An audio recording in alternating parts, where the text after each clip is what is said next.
सुवर्णक्षण केवळ आपल्यामुळेच साकारत आला। आमचे नेते माजी आमदार माननीय शहाजीबापू पाटील, माननीय आमदार गणपतरावजी देशमुख, माननीय आमदार दीपक आबा साळुंखे पाटील, आघाडीचे नेते आणि आमचे मार्गदर्शक प्राध्यापक झपके सर आणि माजी नगराध्यक्ष माननीय रफीभाई नदाव, त्याचप्रमाणे माझे सहकारी सर्व सदस्य आणि सदस्या यांनी माझ्यावर जी जबाबदारी टाकलेली आहे ती मी नक्कीच चांगल्या पद्धतीने पार पाडण्याचा प्रयत्न करेन।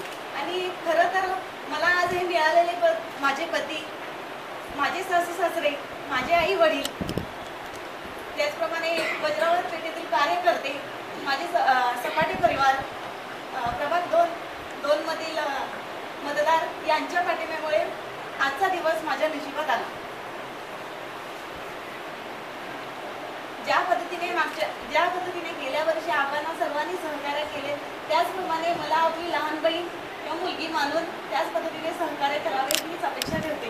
आणि खरं तर मी आपले सर्वांचे आभार मानणार नाही, कारण आभार मानून मला आपल्या ऋणातून मुक्त व्हायचे नाही, आपल्या ऋणातच राहणे मी पसंत करेन।